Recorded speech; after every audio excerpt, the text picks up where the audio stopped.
Y hoy en Vive el Agua termina la serie La Verdad sobre el fracking. Por eso vamos a ver otro de los impactos del fracturamiento hidráulico de la Lutita.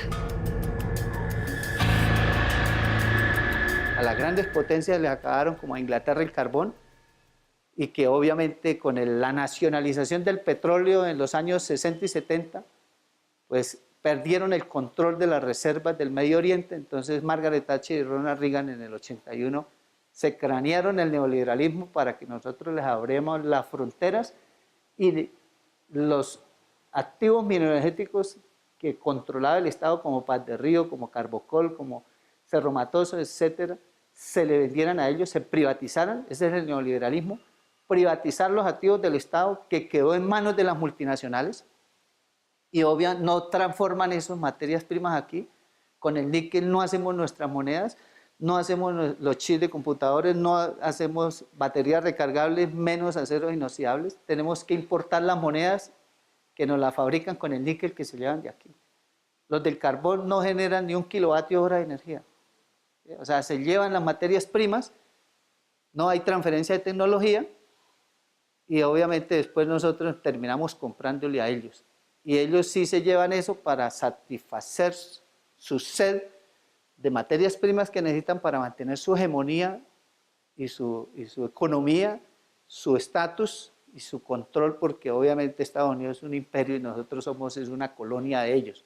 Entonces el neoliberalismo fue el que llevó a todo este extractivismo, la apertura económica, el saqueo de nuestra riqueza, y obviamente disparó la corrupción, porque lo que hemos tenido son gobernantes cándidos que se dejan manipular de los gobernantes de las grandes potencias y sobornar de las multinacionales, quienes a los funcionarios y gobernantes les abren cuentas en paraísos fiscales para que accedan a la entrega de esa riqueza a ellos, y lo hacen desde oficinas perfumadas en Bogotá a espaldas del pueblo colombiano, y les entregamos la riqueza que, según la Constitución, artículo 332, el subsuelo y los recursos naturales son del Estado y el Estado somos todos, según fallos de la Corte Constitucional.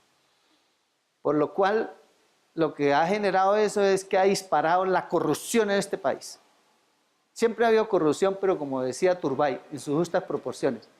Pero es que ahora ese es el cáncer de este país, es la corrupción. Y obviamente es un cáncer generado por culpa del neoliberalismo. Somos consecuencia de ese neoliberalismo.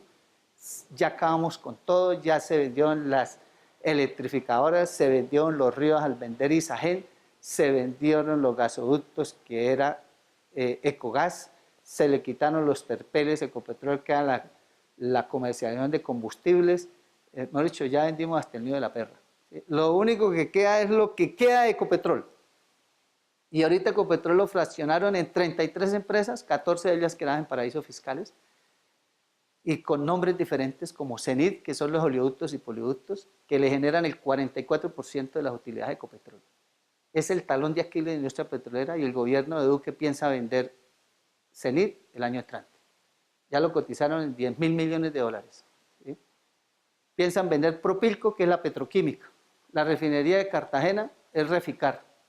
Jocol son campos del Huila y otros campos menores. Entonces, lo mismo. Cusiana y Cupiagua, Ezequiel.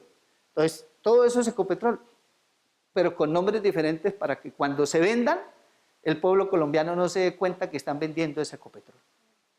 Es lo único que queda. Nosotros nos volvimos a convertir, repito, en una colonia, obvio, con un modelo de colonialismo diferente, donde no tenemos a un rey como amo, sino tenemos a un presidente que es el presidente de Estados Unidos, porque nosotros no tenemos ni soberanía, porque recuerden que Pastrana, y lo dijo en su libro Memorias Olvidadas, que publicó en el 2013, lo dice bien claro, que cuando fue elegido presidente, así como hizo Duque, que al otro día estaba en Washington, él también, Pastrana y Gaviria y Samper y Uribe han sido elegidos presidentes desde que implementó el neoliberalismo, y corren para Estados Unidos a recibir órdenes. Y allá Pastrana lo escribió en su libro. Pedí el aval, fui a pedir el aval para el despeje del Caguán, pero no le pidió aval a los alcaldes de los municipios despejados. Entonces, no tenemos soberanía, hay que pedirle permiso a los gringos para despejar parte de nuestro territorio, y los alcaldes que según la ley 136 del 94 son los administradores del territorio, a ellos sí no les pidió permiso. Entonces, ¿dónde estamos? Somos víctimas del saqueo descarado de nuestra riqueza. Y obviamente esas son las consecuencias que nos va a dejar el fracking. El fracturamiento hidráulico de lutitas no es para nosotros. Y lo único que nos va a dejar es pobreza, miseria, impactos ambientales, culturales, económicos y obviamente hasta políticos, porque esto genera diferencias en la sociedad y hay resistencia civil. Y eso es un problema grande, y eso de que hagamos acuerdos como el de La Habana y hagamos acuerdos con el ELN, mientras no se resuelva esta problemática coyuntural, no va a haber paz en este país.